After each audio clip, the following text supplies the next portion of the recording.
사도행전 18번째 시간입니다. 아나니아와 삽비라의 죄라는 제목으로 같이 말씀을 나누겠습니다. 사도행전 5장 1절부터 11절까지인데요. 좀 길지만 같이 한 목소리로 봉독하도록 하겠습니다. 아나니아라 하는 사람이 그의 아내 삽비라와 더불어 소유를 팔아 그 값에서 얼마를 감춤해 그 아내도 알더라. 얼마만 가져다가 사도들의 발 앞에 두니 베드로가 이르되 아나니아야 어찌하여 사탄이 내 마음에 가득하여 내가 성령을 속이고 땅 값 얼마를 감추었느냐. 땅이 그대로 있을 때에는 내 땅이 아니며 판 후에도 내 마음대로 할 수가 없더냐. 어찌하여 이 일을 내 마음에 두었느냐. 사람에게 거짓말한 것이 아니요 하나님께로다. 아나니아가 이 말을 듣고 엎드려져 혼이 떠나니 이 일을 듣는 사람이 다 크게 두려워하더라. 젊은 사람들이 일어나 시신을 싸서 메고 장사하니라. 3시간쯤 지나 그의 아내가 그 일어난 일을 알지 못하고 들어오니 베드로가 이르되 그 땅 판 값이 이것뿐이냐 내게 말하라 하니 이르되 예 이것뿐이라 하더라. 베드로가 이르되 너희가 어찌 함께 꾀하여 주의 영을 시험하려 하느냐. 보라 내 남편을 장사하고 오는 사람들의 발이 문 앞에 이르렀으니 또 너를 메어 내 가리라 하니 곧 그가 베드로의 발 앞에 엎드려져 혼이 떠나는지라. 젊은 사람들이 들어와 죽은 것을 보고 메어다가 그의 남편 곁에 장사하니 온 교회와 이 일을 듣는 사람들이 다 크게 두려워하니라. 아멘. 우리는 지난주에 구약의 아간의 심판에 대해서 같이 살펴봤습니다. 하나님께서는 여리고성을 점령하고 그 성에 있는 모든 것을 진멸하라라고 명을 하셨고요. 이를 어기면 심판당하게 될 것임에 대해서 말씀을 하셨죠. 근데 아간은 탐심에 사로잡혀서요. 그 보물들을 자신의 장막에 숨겼고 이에 대해서 하나님께서는 미리 말씀하신 대로 아간과 그의 가족들과 그 집안에 속한 모든 것을 진멸하셨습니다. 철저한 심판을 하나님께서 행하셨던 것이죠. 정말 이거는 우리가 생각만 해도 정말 무서운 심판인데요. 이는 구약시대 그들에게도 너무나도 힘든 경험이었기 때문에 그들은 그 아간 가족이 돌에 맞아 죽은 그 자리를 아골골짜기, 고통의 골짜기라고까지 이름을 지었던 것입니다. 근데 오늘 살펴본 이 아나니아와 삽비라 사건은 구약의 이 아간 사건에 병행되는 사건입니다. 오늘은 이 아나니아 삽비라 사건을 우리가 좀 살펴보면서 구약과 비교해서 무엇이 같고 무엇이 다른지 생각해보고 그를 통해서 우리에게 주시는 메시지가 무엇인지에 대해서 같이 생각을 해보도록 하겠습니다. 자, 지난주에 살펴봤지만 이 아나니아 삽비라 사건이 시작되는 지점이죠. 4장 마지막 부분부터 우리가 좀 보게 되면요. 32절부터 37절까지 제가 다시 한번 읽도록 하겠습니다. 믿는 무리가 한 마음과 한 뜻이 되어 모든 물건을 서로 통용하고 자기 재물을 조금이라도 자기 것이라 하는 이가 하나도 없더라. 사도들이 큰 권능으로 주 예수의 부활을 증언하니 무리가 큰 은혜를 받아 그 중에 가난한 사람이 없으니 이는 밭과 집 있는 자는 팔아 그 판 것의 값을 가져다가 사도들의 발 앞에 두매 그들이 각 사람의 필요를 따라 나누어 줌이라. 구브로에서 난 레위족 사람이 있으니 이름은 요셉이라. 사도들이 일컬어 바나바라 번역하면 위로의 아들이라 하니 그가 밭이 있음에 팔아 그 값을 가지고 사도들의 발 앞에 두니라. 자, 지난주 말씀드린 대로 누가는 이 돈을 사도들의 발 앞에 두었다라는 이 표현을 반복을 함으로 하나의 이야기로 이것이 다 묶여있다라는 것을 표현을 했습니다. 일단 지금 읽은 두 장면이요. 먼저는 믿는 무리가 전체적으로 자기 재물, 밭과 집을 팔아서 그 값으로 사람들에게 필요에 따라 나눠주기 위해서 사도들의 발 앞에 놓았다라는 그 일이 먼저 소개가 되고 있고요. 두 번째는 그들 중에도 특별히 이 바나바라는 별명을 얻게 된 이 요셉이라는 사람이 큰 밭을 팔아가지고 사도들의 발 앞에 놓은 일이 소개되고 있는 것이죠. 그죠? 전체가 이러한데 그 중에 특별히 이 사람이 이러했다라는 내용이 소개가 되고 있습니다. 이 두 가지 사건은 초대교회 모습 중에서 매우 긍정적인 부분이겠죠. 그죠? 사도들의 발 앞에 두었다라는 그 표현이 의미하는 그대로 이들은 하나님께 감사해서 순종하는 마음으로 헌상을 했던 겁니다. 자, 그런데 누가는 이 두 가지 긍정적인 모습에 이어서 이 세 번째 사도들의 발 앞에 제물을 둔 일을 기록을 하는데요. 자, 5장 1절과 2절 보시면 아나니아라 하는 사람이 그의 아내 삽비라와 더불어 소유를 팔아 그 값에서 얼마를 감춤해 그 아내도 알더라. 얼마만 가져다가 사도들의 발 앞에 두니. 그죠? 지난주에 말씀드린 대로 5장 1절은 벗으로 시작하고 있습니다. 그러나로 시작을 하고 있죠. 앞선 두 사건은 정말 진정성 있는 헌상이었는데 이 마지막 사건은 그렇지 않다라는 것을 그러나로 표현을 하고 있는 겁니다. 그리고 나서 그 이유를 설명하기를 이 부분은 앞선 사람들처럼 판 돈을 사도들 발 앞에 두는 행위를 동일하게 했는데 둘이 같이 마음을 합하여 가지고 좋은 일을 생각해야 되는데 거짓을 행했다라는 것을 말씀을 하고 있는 겁니다. 마음을 합해서요. 소유를 팔아서 얼마를 감추고 얼마만 가져다가 마음을 합해 가지고 사도들의 발 앞에 둔 행위를 했다라는 거죠. 이 사람들이. 그죠? 이것이 이 앞선 두 가지 예와는 확연히 다른 부분인 겁니다. 물론 제가 여러 번 말씀드렸던 대로 초대교회에도 사유재산이 분명히 인정이 되었고요. 절대 자기 모든 것을 다 팔아야 할 의무도 없었습니다. 당연히 자발적인 헌상을 하는 거죠. 뭐 그때나 지금이나 똑같은 거 아닙니까? 그리고 물론 당연히 팔아서 어느 정도만 낼 수도 있는 겁니다. 근데 여기서 이 얼마를 감추었다라는 이 표현을 쓴 것을 봤을 때에 그들의 문제는 명확한 것이죠. 그들은 소유를 팔아서 얼마는 감추고 얼마만 내면서 다른 목적이 있었던 거죠. 마치 자기들이 다 낸 것처럼 행동을 했다라는 겁니다. 즉 그들은 하나님께 헌상을 하는데 어떤 순전한 감사한 마음으로 하지를 않고 그 안에 거짓이 있었고 그 안에 다른 속셈이 있었다라는 거죠. 내가 이만큼 헌금을 하고 이것이 사람들 앞에 보여지면 사람들이 어떤 식으로 보게 될 것이고 교회에서 어떤 위상을 차지하게 될 것이다. 이런 계산을 했다라는 겁니다. 뭐 요즘 사람들도 많이 그러죠. 이렇게 이 사건에서 중심이 되는 문제는 자, 바로 그들이 감추었다라는 사실이 있는 거인데요. 지금 우리가 살펴봤듯이 감추었다라는 데 있는데 바로 이 단어가 우리가 지난주에 살펴본 여호수아서와의 연결점이 되는 겁니다. 이 감추다라는 동사는요. 신약 성경에서는 여기 사도행전 5장의 2절과 3절에서만 쓰였습니다. 특별한 단어인 거죠. 일반적으로 쓰지 않으니까 여기에서만 쓰였겠죠. 그리고 구약에서는 히브리어를 헬라어로 번역한 그 70인역 성경을 봤을 때에 우리가 지난주에 살펴본 여호수아서 7장에서만 쓰였습니다. 즉 신약과 구약에서 딱 각각 이 두 본문에만 쓰인 거죠. 그죠? 여호수아서에서는 어디 쓰였는지 정확히 찾아보면 7장 1절에 이렇게 쓰였습니다. 이스라엘 자손들이 온전히 바친 물건으로 말미암아 범죄하였으니 이는 유다 지파 세라의 증손 삽디의 손자 갈미의 아들 아간이 온전히 바친 물건을 가졌음이라. 여호와께서 이스라엘 자손들에게 진노하시니라. 자, 여기서 아간이 온전히 바친 물건을 가졌음이라라고 해석된 부분에 이 가졌음이라라는 이 표현이요. 사도행전 5장 2절 3절에 나온 감추었다와 같은 헬라어 단어가 쓰였다는 겁니다. 가졌음이라라고 한국말로는 해석이 됐지만 이 감추었다는 같은 단어라는 거죠. 사도행전의 저자 누가가요. 이제 구약의 그 헬라어 버전을 알 거 아닙니까? 바로 이런 식으로 이 사건을 구약의 아간 사건과 잇고 있는 거죠. 연결을 시키고 있는 겁니다. 특별한 단어를 써서. 물론 이것만 가지고 물론 뭐 이게 이어진다라고 말하는 건 아닙니다. 이것뿐만이 아니고 이 두 사건은 여러 면에서 되게 쌍둥이처럼 비슷한데요.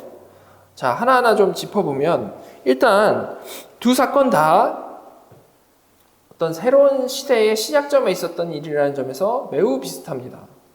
아간의 사건은 여리고 성이 무너지고 목적으로 하던 가나안에 들어가자마자 있었던 일이죠. 그죠? 아나니아의 사건은 십자가 이후에 목적으로 하던 오순절 성령 세례 이후에 이 새 시대가 시작되자마자 있었던 일인 겁니다. 광야 1세대가 다 죽고 2세대로 가나안에 들어가자마자 있었던 일과 옛사람이 죽고 새사람이 되게 하는 이 오순절 성령 강림 이후에 있었던 사건으로 이것이 이렇게 병행이 된다라는 거죠.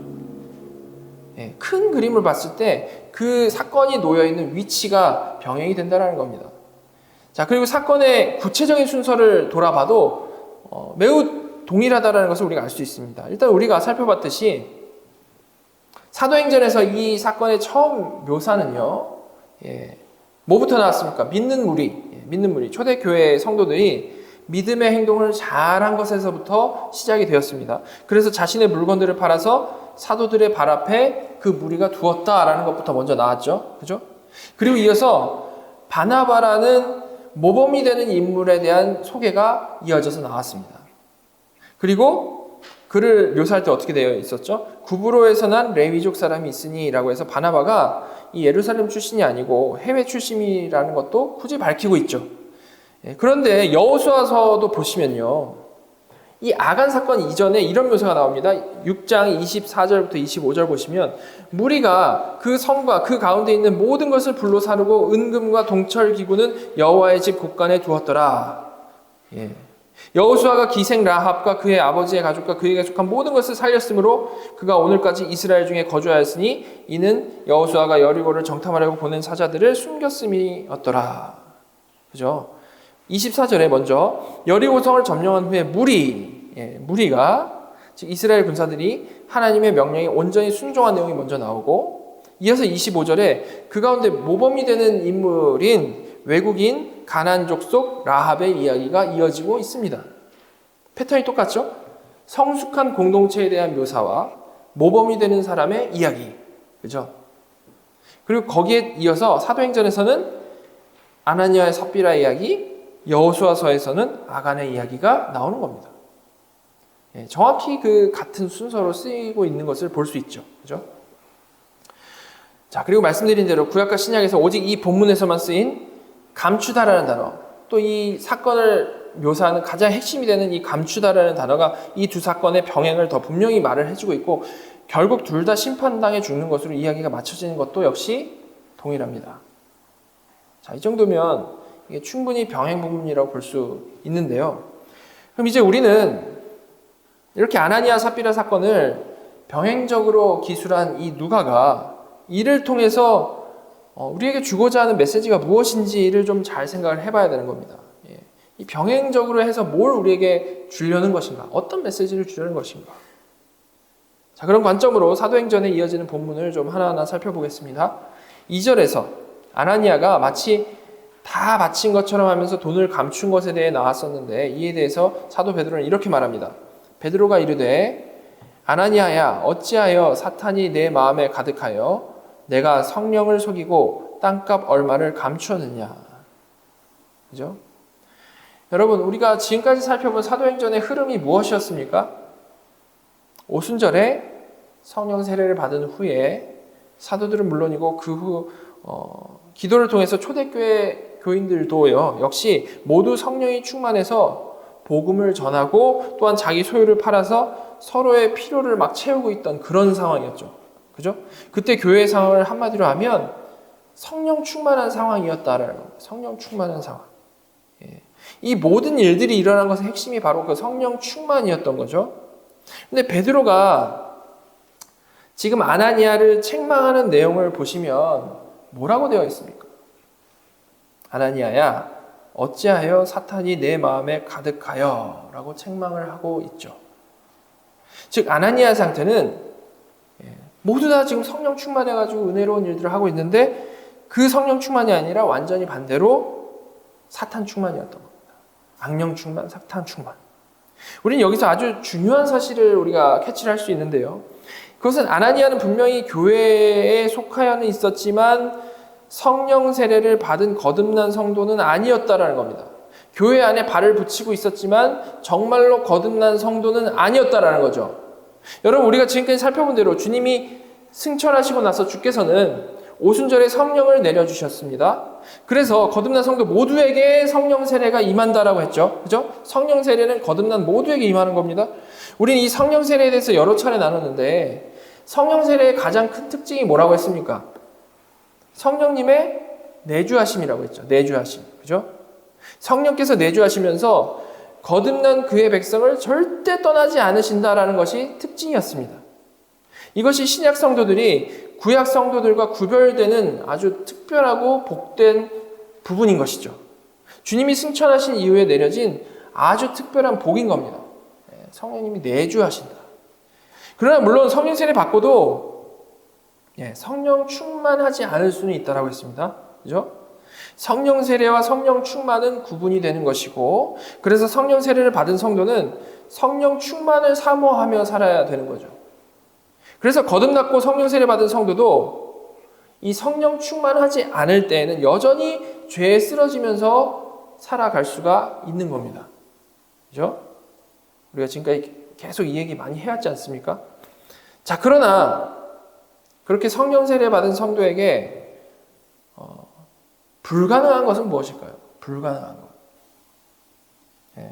성령 세례 받은 것은 성령님이 내주하시는 것이라고 했는데, 성령님이 내주하고 계신 성도의 마음이요, 불가능한 것은 사탄으로 충만해질 수는 없다는 거예요. 사탄으로 충만해질 수는 없다. 물론 사탄의 속임으로 인해서 그 유혹에 넘어질 수도 있고요, 그로 인해 오랫동안 회복하지 못할 수도 있습니다. 그러나 성령 세례 받은 성도는 완전히 그 사탄의 마음이 장악이 될 수는 없다라는 거죠. 내주하시는 성령 안에서 살아감에도 그 가운데서 흔들릴 수도 있습니다. 쓰러질 수도 있고요. 오랫동안 헤맬 수 있습니다. 그러나 절대 완전히 사탄으로 충만할 수가 없다는 겁니다. 쓰러지더라도 이건 잘못된 데가 언제나 있다는 거예요. 왜냐하면 성령님이 내주하고 계시니까. 사탄으로 충만할 수는 없다는 겁니다. 자, 단어의 용례를 보면 이에 대해서 좀 더 제가 말하는 것이 뭔지를 확신하실 수 있을 텐데요. 여기 쓰인 이 사탄이 내 마음에 가득하여의 가득하여라는 단어를 이제 성경 다른 부분에서 쭉 찾아보면 정확히 이것과 같은 의미로 쓰인 경우가 신약에 딱 한 번 나오는 것을 우리가 발견할 수가 있는데, 그것은 사도행전 2장에 나오고 있습니다. 2장 2절에 이렇게 나오죠.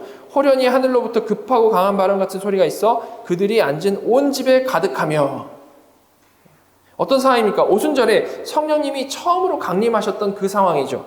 여기서 온 집에 가득하며 할 때 가득하다라는 단어가 베드로가 아나니아를 책망할 때에 사탄이 내 마음에 가득하여의 가득하여와 같은 단어 또한 같은 의미라는 겁니다. 한 단어에 여러 의미가 있을 수 있는데 같은 의미로 쓰인 부분은 요거밖에 없다는 거죠. 바로 이런 용례를 우리가 좀 생각을 해봤을 때에도 절대로 성령으로 가득하면, 성령이 계시면 사탄으로 가득할 수는 없는 겁니다. 그죠? 누가 주인이냐의 싸움이기 때문에. 그죠?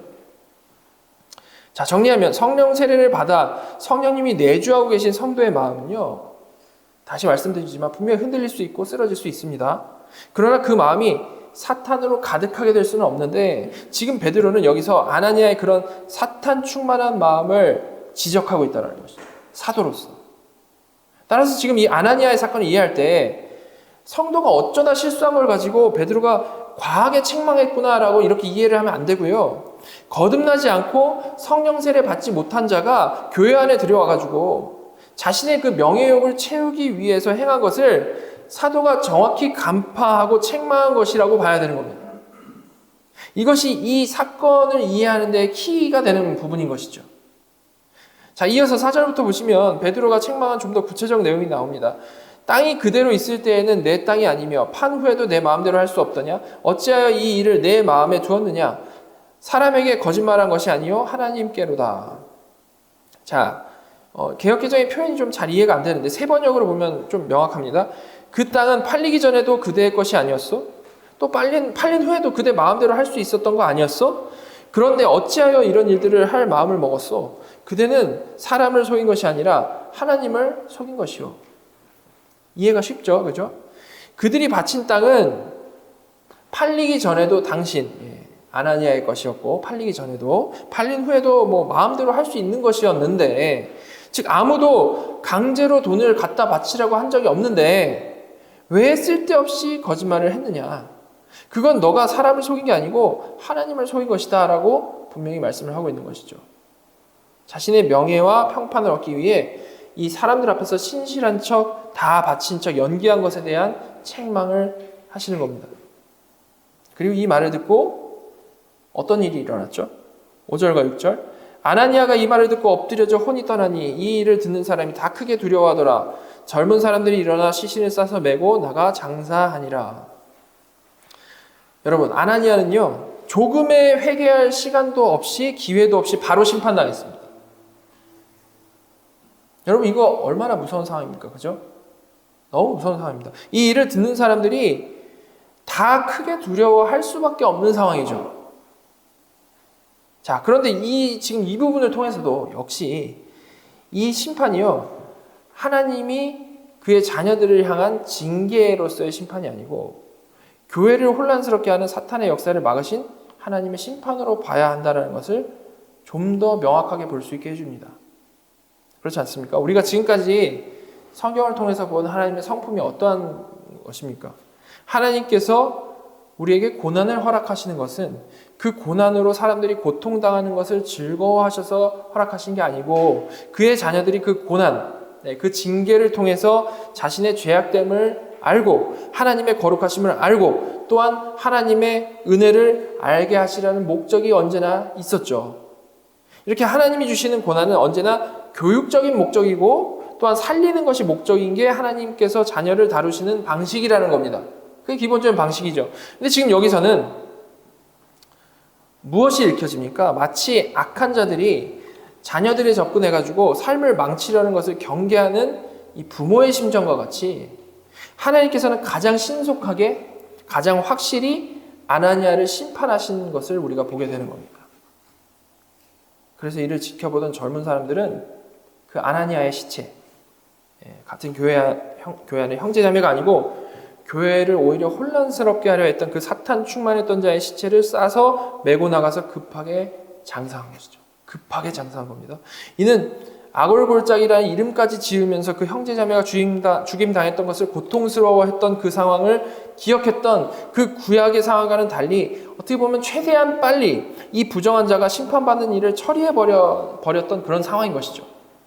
하나님께서는 앞으로 이 교회의 기초가 되어질 이 초대교회 시대에 스며드는 악을 아주 이렇게 신속하게 제거를 해주신 것이고요. 그 거룩을 하나님께서 주권적으로 유지시켜 주신 것입니다. 철저한 하나님의 도우심, 철저한 하나님의 보호하심이 여기서 보이는 것이죠.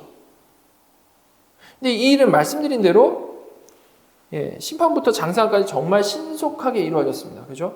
얼마나 이게 신속하게 됐으면 3시간 후에 온 그의 아내 삽비라가 전혀 무슨 일이 있었는지도 몰랐다라고 기록이 되어 있죠. 그죠? 자, 이거 우리가 조금만 생각을 해봐도 이를 통해서도 아나니아의 죽음이 정말 이 공동체의 형제된 자가, 정말 형제자매된 그런 사람이 심판당한 그 심판에 대한 하나님의 뜻을 이해하기가 힘들어가지고 모두가 슬퍼할 수밖에 없는 그런 류의 죽음이 전혀 아니었다라는 것을 우리는 여기서 읽어낼 수가 있는 겁니다. 말씀에 나온 대로 사람들이 이런 이 벼락 같은 하나님의 심판에 두려워하기는 했지만요, 주 안에서 형제된 아나니아의 죽음 때문에 슬퍼하고 아파하는 느낌은 아니라는 거죠. 그런 부분은 아니라는 겁니다. 그런 묘사가 아니죠. 그래서 그 아내 삽비라도 이런 큰 일이 있었음에도 불구하고 3시간이 지나도록 그 일을 아무에게도 건네듣지를 못하고 그냥 아무것도 눈치채지 못한 채로 돌아와서 베드로를 다시 만났다라는 거죠. 그죠? 정말 이 형제 자매의 그러한 가슴 아픈 일이라면 이렇게 되어질 수는 없는 거죠. 자, 베드로와 만나서 일어난 일들을 보시면 7절과 8절입니다. 3시간쯤 지나 그의 아내가 그 일어난 일을 알지 못하고 들어오니 베드로가 이르되 그 땅 판 값이 이것뿐이냐 내게 말하라 하니 이르되 예 이것뿐이라 하더라. 자, 5절 1절에 나온 대로 아나니아가 땅을 팔아 속인 것은요, 아내 삽비라와 더불어서 공모한 것이었습니다. 그죠? 같이 한 거였죠. 삽비라도 자기들을 속여가지고 자신들의 그 욕심을 채우려 했던 그 계획을 잘 알고 있었죠. 모르는 바가 아니었습니다. 그럼에도 아나니아에게 무슨 일이 있었는지는 전혀 모르고 있던 삽비라는 그냥 끝까지 일관되게 거짓말을 했던 겁니다. 거짓말을 했던 거죠. 그리고 그 결과는 어땠습니까? 아나니아와 똑같았죠. 9절부터 11절 보시면 베드로가 이르되 너희가 어찌 함께 꾀하여 주의 영을 시험하려 하느냐 보라 내 남편을 장사하고 오는 사람들의 발이 문 앞에 이르렀으니 또 너를 메어 내가리라 하니 곧 그가 베드로의 발 앞에 엎드려져 혼이 떠나는지라 젊은 사람들이 들어와 죽은 것을 보고 메어다가 그의 남편 곁에 장사하니 온 교회와 이 일을 듣는 사람들이 다 크게 두려워하니라. 자, 여러분, 많은 신학자들이 이 본문을 해석하는 것을 매우 힘들어합니다. 그죠? 왜 그렇습니까? 이 본문 자체는 살펴본 대로 그 의미가 아주 명확합니다. 그죠? 아나니아와 삽비라가 하나님 앞에 거짓말을 했고 그로 인해 심판받았다. 너무 클리어하죠. 근데 이 사건이 잘 이해되기 힘들고 잘 어떻게 이 사람들에게 확실히 무슨 의미인지 알기 힘든 그 이유가 뭘까요? 말씀드린 대로 이제까지 사도행전의 분위기가 무엇이었습니까? 죄 용서, 병 고침, 새 생명을 얻음 이런 거였죠.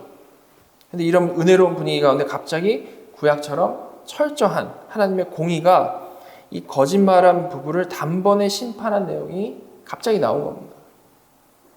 그것도 주님을 3번이나 부인하고 저주까지 했던 베드로, 그 용서받은 베드로를 통해서 이런 일이 일어난 거죠. 네, 그죠? 그러니까 사람들이 이해가 안 되니까 이 사건의 메시지가 무엇인지 알지 못하는 가운데 이 많은 신학자들이 그냥 뭐라고 설명을 하냐 하면 교회가 세워졌던 초기에 하나님께서 교회의 거룩을 위해서 거짓말한 자들을 심판한 것이다. 이 정도로만 해석하고 넘어갑니다.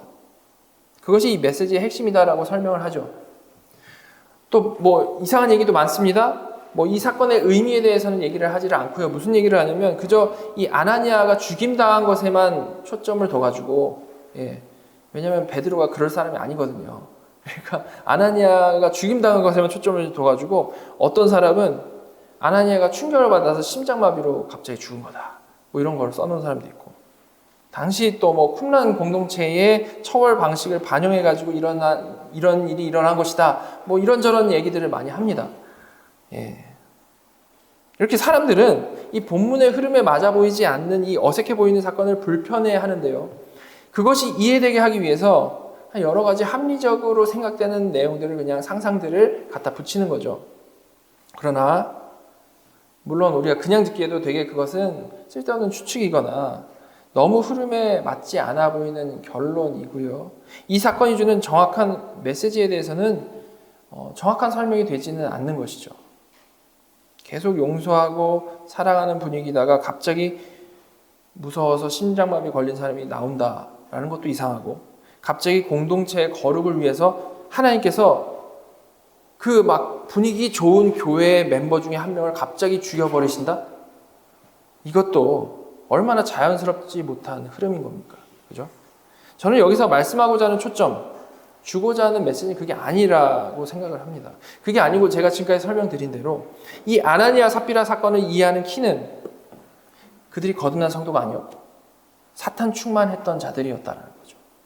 그래서 하나님께서는 회개할 기회도 없이 신속하게 그들을 심판해 버리신 것이고요. 즉 이 사건이 주는 메시지는 기본적으로는 하나님께서 교회의 거룩을 위해 그들을 심판하셨다라는 것은 맞는데요.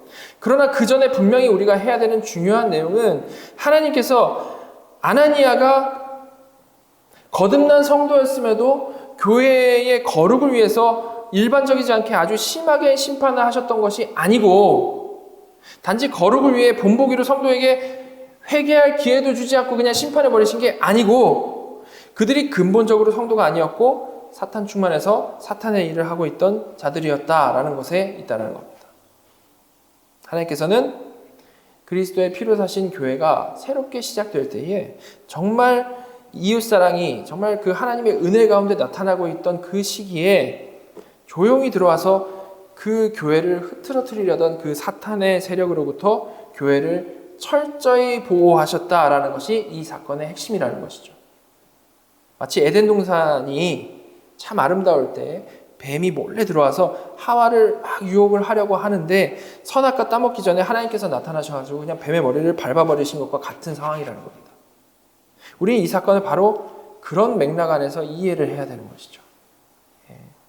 그죠?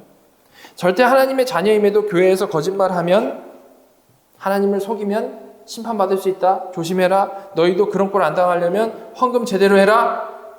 이게 이 사건의 메시지가 아니고, 반대로 하나님께서는 여전히 죄인으로서 연약한 그의 교회, 그러나 성령 세례받은 그리스도의 몸된 교회에게 세상의 수많은 유혹이 엄습할 때에 절대 하나님께서는 그걸 그냥 두시지 않으시고 반드시 앞서서 보호하신다.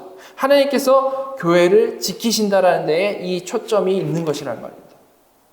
십자가 이후에는 하나님께서 이렇게 일하신다라는 것을 보여주시는 것이죠. 우리들은 약하나 예수 권세 많도다. 그겁니다. 심판에 대한 내용이지만 그 메시지는 은혜와 사랑인 겁니다. 자, 그렇다면 이 아나니아와 삽비라 사건은 구약의 아간 사건과 비교했을 때 어떻게 다른 걸까요? 우리는 이미 아간의 사건과 아나니아와 삽비라 사건이 얼마나 비슷하게 병행되는 사건인지에 대해서 제가 말씀을 드렸습니다. 그죠? 누가는 의도적으로 이 아나니아와의 삽비라의 사건이 아간의 사건과 병행됨을 표현하려고 했다라고 말씀을 드렸죠.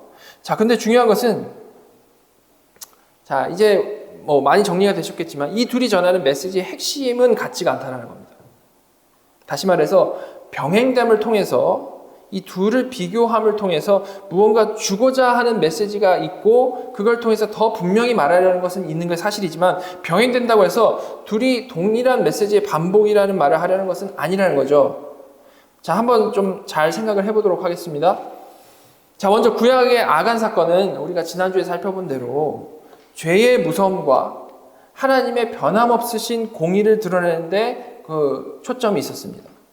이 사건을 통해 하나님께서는 언제나 말씀하신 대로 그대로 이루시는 하나님이시다라는 것이 분명히 드러났죠. 그렇기 때문에 그것이 누가 됐든 아무리 유다 지파의 유력한 사람이라 할지라도 그리고 아무리 우리 눈으로 보기에 죽을 만큼 심각해 보이지 않는 죄라고 생각된다 할지라도 그가 하나님의 명령을 어겼을 때는 불순종했을 때는 그 말씀대로 심판받을 수밖에 없다라는 것을 분명히 보여주는 사건이었습니다. 하나님의 공의의 그 엄중함과 그 앞에서 우리 모두가 어떤 죄인인지를 보여주는 사건이었다라는 것이죠. 아무리 진실되게 뉘우친다 하더라도 말씀하신 대로 이루시는 하나님께서는 그 죄를 그냥 간과하실 수가 없다라는 겁니다. 그것이 말씀하신 것을 바꾸지 않으신 하나님, 공평하신 하나님의 일하심인 것이죠. 그 죄에 대한 정당한 대가가 치러지기 전에는 절대 그 심판은 공중분해될 수가 없다라는 겁니다. 그게 바로 아간 사건의 핵심인 것이죠. 그죠? 그럼 아나니아 삽비라의 사건은 어떻습니까? 이 사건은 비슷해 보이지만 오히려 하나님의 사랑이 무엇인지를 드러내주는 사건이었다라고 했습니다. 왜 그렇다라고 했죠? 이 사건은 하나님께서 교회를 얼마나 사랑하시고 얼마나 하나님께서 철저히 교회를 지키시는지를 보여주는 사건이기 때문에 그렇다라고 했습니다. 그렇죠? 하나님께서는 대충 넘어가실 수 없는 공의의 하나님이시기 때문에 철저히 뉘우쳤던 아간도 그 죄에 마땅한 벌을 피해 갈 수가 없었습니다. 그러나 또한 하나님은 철저히 자기 자녀들을 보호하시는 사랑의 하나님이시기 때문에 사탄으로 충만했던 아나니아의 삽비라를 그냥 내버려 두실 수도 없었던 것이죠. 이렇게 두 사건은 매우 닮아 있는 쌍둥이 같은 사건이지만 강조점은 완전히 반대라는 겁니다. 하나님의 공의와 하나님의 사랑. 그죠? 여러분, 그런데 사람은요, 사실 구약 때나 신약 때나 그때나 지금이나 별반 다를 바가 없습니다. 그죠? 각자 죄의 총량은요, 많고 적음이 있어요. 그죠? 그러나 그 마음을 들여다보면 모두 다 부패하고 언제나 쓰러지기 쉬운 죄인들입니다.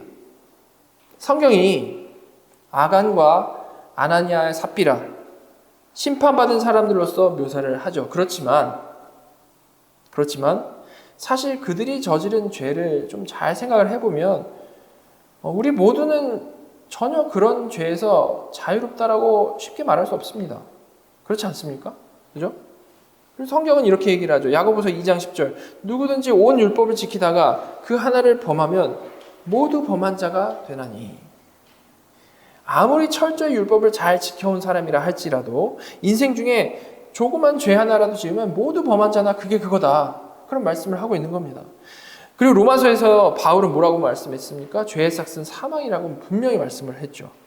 즉 어차피 모든 사람은 죄인으로서 거룩하신 하나님 앞에서 동일하게 죽을 수밖에 없는 죄인이라는 겁니다. 모든 사람은요. 자, 이렇게 우리 모두는 별반 다를 바 없는 죄인들이고 별반 다를 바 없다라는 것은 우리 역시 아간이나 아나니아와 삽비라나 정말 같은 그 심판의 자리에 언제든지 우리 역시 설 수 있는 자들이라는 겁니다. 우리의 이 요구사항, 우리의 모습만을 봤을 때요. 하나님의 공의를 절대 피해갈 수 없는 아간과 같은 자들이 우리들인 것이고, 동시에 우리의 죄성으로 인해서 언제든지 남을 죄악으로 물들게 할 수 있는 이 아나니아와 삽비라 같은 자들이 우리들이라는 거죠. 우리 교회 생활을 보면 이해가 되지 않습니까? 그죠? 우리의 죄를 보면.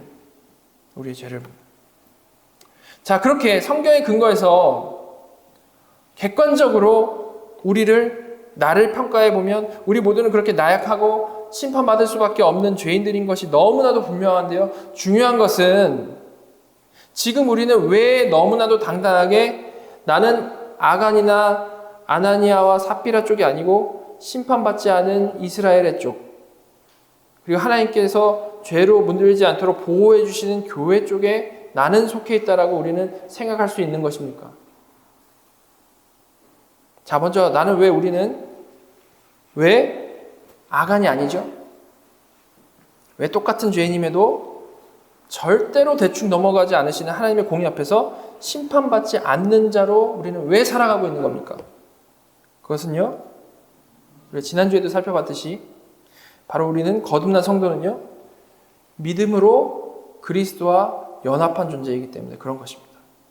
그리스도께서 사람이 되시고 자신의 택한 백성들, 이 땅에서 죄인으로 살아가고 있는 그들을 대신해서 십자가에서 대신 심판당하셨기 때문에 그런 겁니다. 우리는 죄만 놓고 보면 아간과 정말 다를 바 없는 죄인인데, 우리가 그와 다른 점은요, 우리는 우리 대신 아간이 대신 그리스도 안에 있다라는 점이죠. 예. 다 이루신 그리스도 안에서 의롭다 여김 받는 점이 다른 점이라는 겁니다. 자, 그럼 두 번째로 우리는 왜 아나니아와 삽비라가 아니죠? 그들과 똑같은 죄인임에도, 아니 오히려 대부분 우리는 나의 것을 팔아서 헌상하려는 생각조차 안 하지 않습니까? 그럼에도 불구하고 왜 그들처럼 심판받지 않고 오히려 하나님의 사랑 안에 보호받는 쪽에 서가지고 살아가고 있는 겁니까? 그 역시 답은 예수 그리스도죠. 우리는 분명 아나니아 삽비라 같은 죄성을 가졌고 그렇게 동일하게 부족하게 살아갑니다. 그러나 하나님 앞에서 그들처럼 제거돼야 할 오염원으로서 보이는 것이 아니라 보호받을 교회로서 하나님의 그 눈으로 보셨을 때 보호받을 교회로서 보여지게 되는 것은 역시 믿음으로 그리스도와 우리가 연합되었기 때문에 성령 세례 받은 존재가 되었기 때문인 것입니다. 더 이상 나의 의가 아니라 그리스도의 의로 판단받고 그로 인해 언제나 하나님의 보호의 대상, 사랑받는 대상으로 여김받는 것이죠. 자, 정리하면 아간의 사건을 통해서는 철저하신 심판을 통해 하나님의 공의를 확인하게 되는 것이고, 아나니아의 삽비라 사건을 통해서는 철저하신 보호를 통해 하나님의 사랑을 확인하게 되는 것입니다. 그리고 아간의 사건을 통해서는 그래서 우리가 아간과 같이 심판받지 않기 위해서는 오직 예수, 대속하시는 예수 그리스도가 필요하다라는 메시지를 받게 되는 것이고요. 아나니아 삽비라 사건을 통해서는 그래서 우리가 이 사탄의 유혹들로부터 보호받기 위해서는, 유혹이 조금만 들어와도 우리는 거기에 쓰러지는 존재들이지만 거기로부터 보호받기 위해서는 오직 예수, 자기 백성을 철저히 보호하시는, 견인해 나가시는 그리스도의 보호하심이 필요하다라는 메시지를 받게 되는 겁니다. 이렇게 우리가 이 닮은 두 사건을 바르게 읽어내는 방식은요, 단지 그 심판받은 자들을 향해서 감정적으로 동정하는 마음을 갖는 것이 아니고, 혹은 막연하게 어떤 아무런 맥락도 없이 하나님께서는 거룩을 원하셨다라고 말하는 게 아니고요, 그리스도가 누구신지를 여기서 더 분명히 봐야 되는 겁니다. 하나님께서 우리에게 그리스도 안에서 의롭다 여겨주시고 또한 그리스도 안에서 보호하시고 다스리심으로 거룩하게 지어져 간다라는 것을 우리는 이 사건들을 통해서 이해해야만 하는 것이죠. 두 본문 모두에서 우리는 분명히 예수 그리스도를 봐야 된다는 겁니다. 여러분, 오늘 말씀, 이 말씀을 마치면서 무엇보다도 우리에게 부어주신 하나님의 은혜를 생각했으면 좋겠습니다. 아간, 그리고 아나니아와 삽비라와 다를 바 없는 우리가 마치 유월절의 그 죽음의 그림자가요, 어린 양의 피를 바른 집을 넘어가 버린 것과 같이 오직 그리스도의 피로 우리는 그 심판을 면하게 되었습니다. 사실 이것만으로도 우린 진짜 잘한 게 없는데 그 그리스도의 피로 심판을 면하게 되었다는 이 사실만으로도 엄청난 은혜죠. 그런데 우리가 받은 은혜는 제가 여러 번 말씀드렸지만 거기서 멈추지 않습니다. 하나님께서는 우리에게 성령 세례를 내려주셔서 우리 안에 내주하시는 그 성령님의 인도하심 아래서 지금 현재의 구원, 하늘의 모든 신령한 복을 지금 누리는 인생을 살아가게 하시는 것입니다. 겨우겨우 구원만 받아도 감지덕지인데 지금 그 하늘의 모든 신령한 복을 누리며 지금 예수 안에서 지금의 구원을 살아가게 하신다라는 거죠. 그게 우리가 받은 복이라는 겁니다. 그래서 성령님으로 충만할수록 어떻습니까? 그 복은 우리가 상상한 것을 넘어서는 복인 것이죠. 우리가 성령 충만하지 못해서 그게 작아 보일 수 있지만 성령 충만하면 충만할수록 놀라운 복을 우리 누리면서 살아갈 수 있게 된다는 것이죠. 저 여러분 모두가 하나님께서 이런 우리에게 놀라운 복, 정말 영생을 주시려고 무슨 일을 행하셨는지 그 예수 그리스도의 희생과 그 사랑을 기억하고요. 또한 그것을 믿고요. 그 은혜에 감사하는, 그리고 실제로 성령 충만하여져서 그 모든 이미 받은 신령한 복을 정말 실제로 누리며 살아가는 정말 이 세상 가운데 빛나는 하나님의 자녀들 다 되기를 간절히 소망합니다. 같이 기도하도록 하겠습니다. 하나님, 구약의 아간과 신약의 아나니아와 삽비라를 보며 먼저 그들과 다를 바 없는 저희 자신을 돌아보게 하여 주셔서 감사합니다.